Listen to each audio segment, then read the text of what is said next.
করেছি, আমরা সম্বর্ধনা নেওয়ার জন্য উদ্গ্রীব হয়েছি।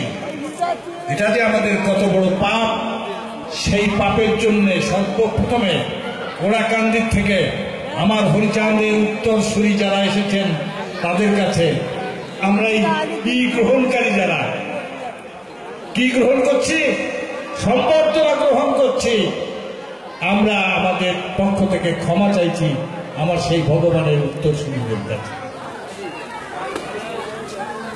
কত যে কথা, তার মানে আমি হরপ্রসাদ পাচ্ছি, আমি অনেক পাপ করেছি, আমার হৃদয়ের মধ্যে যার স্মৃতি, যার অনুপ্রেরণা আমাকে এতটা দূরে টেনে এনেছে, আজকে উপস্থিত আছে ঠাকুর বাড়ির সেই পরম শ্রদ্ধেয়, যার হাত ধরে বাংলাদেশের এক প্রান্ত থেকে অপর প্রান্ত পর্যন্ত ছুটে বেরিয়েছি। মতুয়া ধর্মের নতুন আলোক, নতুন উদ্দিশালী, নতুন পথের সন্ধান সেদিন গোড়াকান্দির থেকে একজনই দিয়েছেন, তিনি হলেন পদ্মনাভ ভূটান।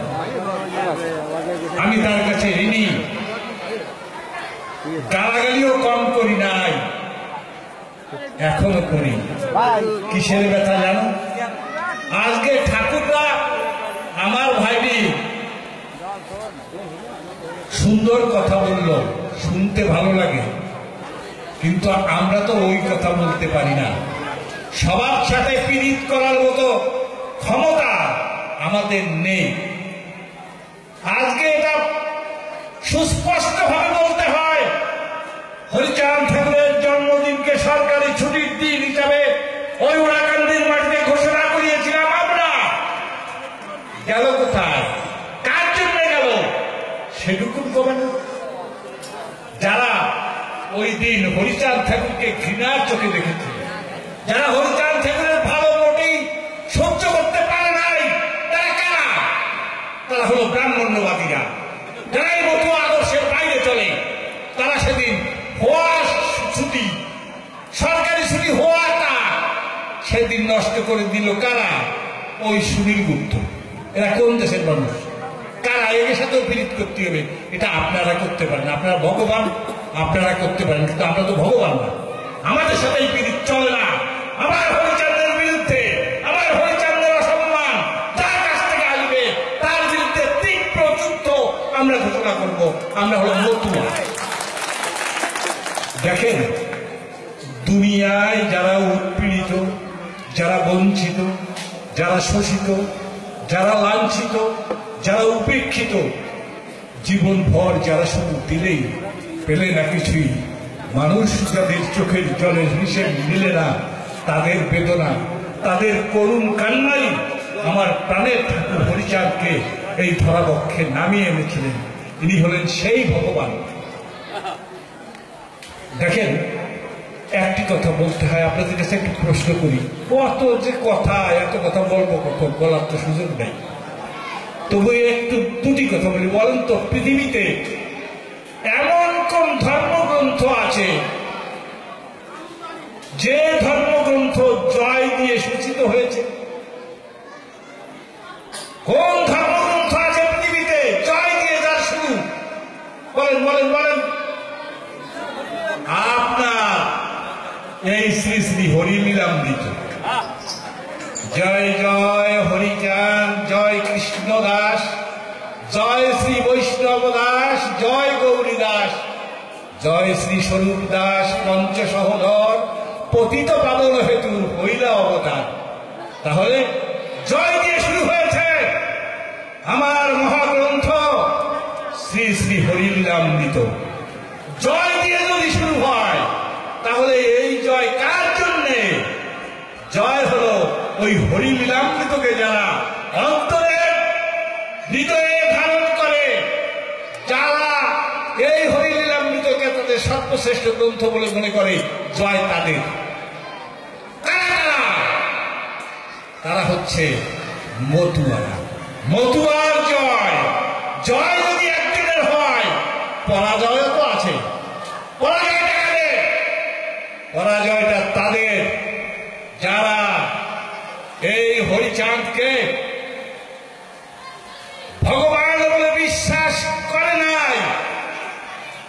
অর্থাৎ ব্রাহ্মণ্যবাদীরা, তাদের পরাজয়।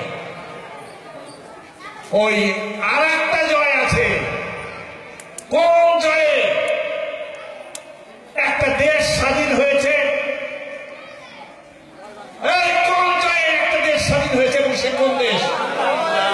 জয় বাংলা। অর্থাৎ এই জয় বাংলা, এই ধ্বনিতে এই বাংলাদেশ স্বাধীন হয়েছে। অনেকে আমাকে প্রশ্ন করে, পদ্মনাভ ঠাকুরের সাথে সারা দেশ ঘুরেছ, তা তো তোমার ফেলাই দিয়ে চলে গেছে। কিন্তু আমি ফেলছে না, তার অদৃশ্য শক্তি আমার মধ্যে আছে, সেটা জানি আমি, তোমরা জানো না। দেখেন পাইছো কি? পাই নাই কি? পাইছো কি? আমি বলি পাই নাই কি? এই যে হরিচাঁদ নিম্ন বর্ণের মানুষের মধ্যে জন্মগ্রহণ করে এদেরকে মানুষের অধিকারে প্রতিষ্ঠিত করার চেষ্টা করেছে, ধিক্কার ছুঁড়েছে তারা, যারা ব্রাহ্মণ্যবাদীরা। আজকে পাই নাই কি? আমার সেই হরিচাঁদের মতুয়া মতাদর্শকে পশ্চিম বাংলার 10 কোটি মানুষের নেত্রী, ব্রাহ্মণ্যবাদী কন্যা মমতা বন্দ্যোপাধ্যায়, এই সূত্রের ঘরের বধূ, অর্থাৎ বড় মা নামে যিনি সুপরিচিতা, তার পদতলে বসে তার পদবন্দনা করেছে। এর থেকে কি পাওয়ার থাকতে পারে? আরে শুধু তাই নয়, 136 কোটি মানুষের ভারতবর্ষ, যে ভারতবর্ষের প্রধানমন্ত্রী নরেন্দ্র দামোদর মোদী, আপনারা দেখেছেন, তিনিও বড় মার চরণ বন্দনা করেছেন। আমাদের এই অচ্ছুত মানুষদেরকে মুক্তির আলো দেখানোর জন্য উদ্বুদ্ধ করেছেন। তাহলে যে অত্যাচারের বিরুদ্ধে, সুদমার্গতার বিরুদ্ধে, অবিচারের বিরুদ্ধে আমার হরিচাঁদের আগমন, সেটি আজকে ওই ব্রাহ্মণ্যবাদীদের উচ্চস্তরের মানুষেরাও ভুলে গিয়ে আমাদেরকে করে তুলে নিয়েছেন। আমরা এই দেশের মতুয়ারা, তাই পশ্চিমবঙ্গের মুখ্যমন্ত্রী মমতা বন্দ্যোপাধ্যায়ের প্রধানতাকে, ভারতের প্রধানমন্ত্রী নরেন্দ্র দামোদর মোদীর প্রধানতাকে আমরা কৃতজ্ঞতার সাথে স্মরণ করি। জয় বাংলা দিয়ে স্বাধীন করেছে বঙ্গবন্ধু শেখ মুজিব এই দেশ। অতএব আমরা ঠাকুর বাড়ির ওনাদের হৃদয় বড় বড় জায়গায় এসেছে, কারো সাথে শত্রুতা করতে চায় না, সবাইকে ভালোবাসতে চায়, এটা ওনাদের কাজ। আমাদের কাজ ওটা না। আমাদের কাজ আমার ঠাকুরকে ছোট করার যে চেষ্টা করে, আমরা দৃঢ় প্রতিজ্ঞ, আর সেই কালো হাত ভেঙে চুরমার করে দিতে চাই। আমরা সৈনিক, আমাদের পীড়িত করার না, আমরা কন্ট্যাক্ট করার না, আমরা আলাদা। অতএব যখন যখন দেখি যে ঠাকুর বাড়ির মানুষ যে যে সিদ্ধান্ত গ্রহণ করে, তার মধ্যে এমন কিছু আসে ভক্তরা ব্যথা পায়, তখন অনেক কটু কথা বলি। পদ্মনাভ ঠাকুর, তুমি আমার জীবনের যা কিছু চাওয়ার, যা কিছু পাওয়ার, তুমি সব দিয়েছ। সারা বাংলাদেশের এমন কোন কর্নার নাই যেখানে তোমাকে নিয়ে যায় নাই।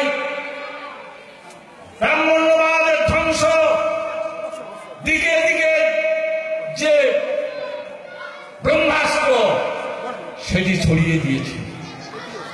এখনো পর্যন্ত জানি, যে কথাই বলো আর না বলো, তোমার অদৃশ্য আশীর্বাদ এই হরপ্রসাদ বাগচির মাথার উপরে আছে।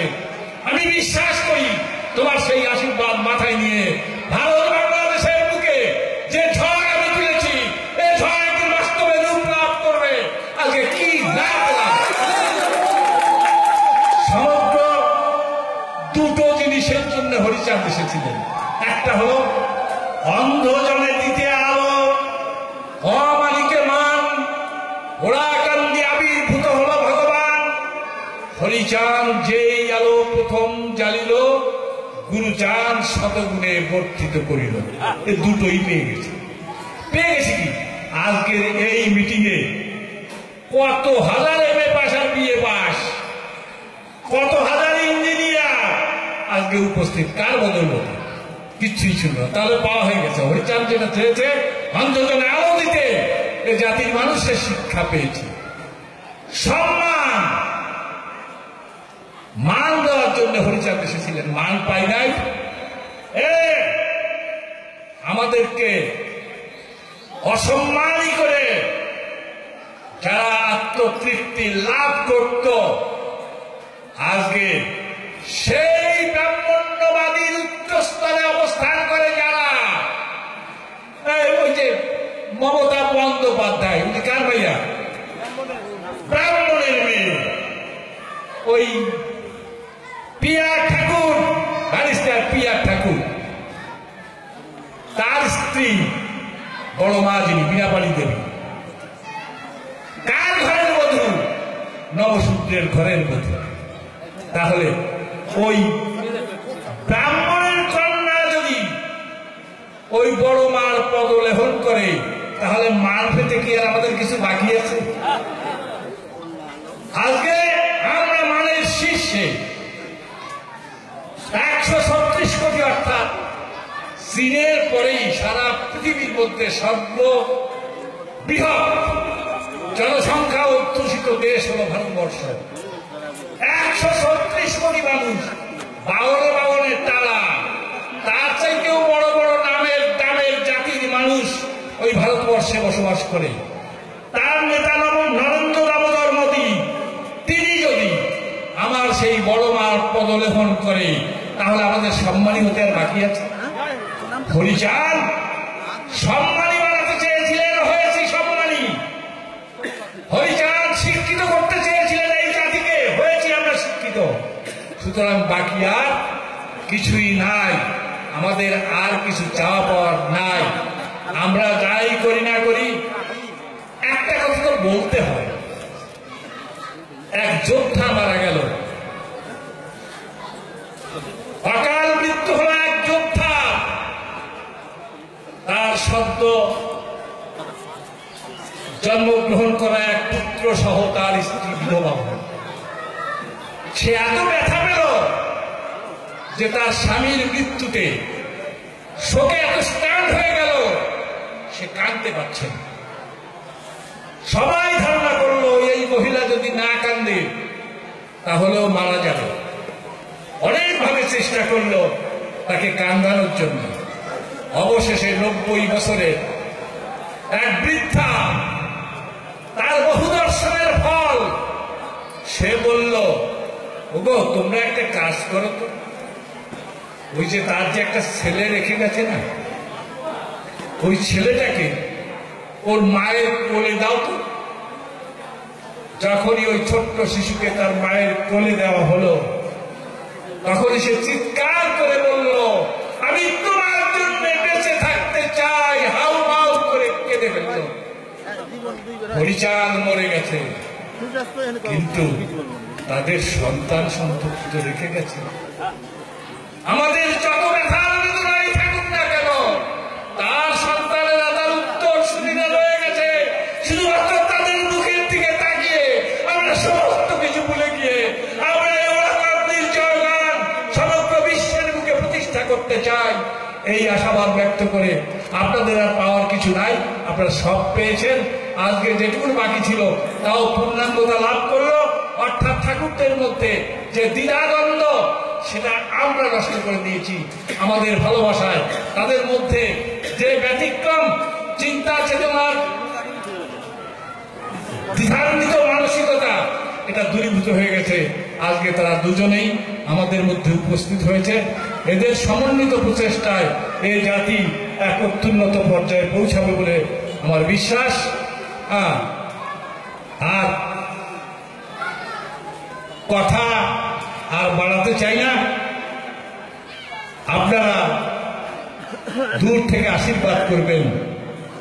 যে জাতিকে আপনারা আলো দেখিয়েছেন, যে জাতিকে আপনারা মুক্তির পথ দেখিয়েছেন, তারা যেন সেই আলোর পথে আরো এগিয়ে যেতে পারে, তাদের বন্দিত্ব দূরীভূত হয়ে যেন মুক্তির স্বাদ তারা লাভ করতে পারে, এই আশাবাদ ব্যক্ত করে আমার বক্তব্য এইখানেই শেষ করছি।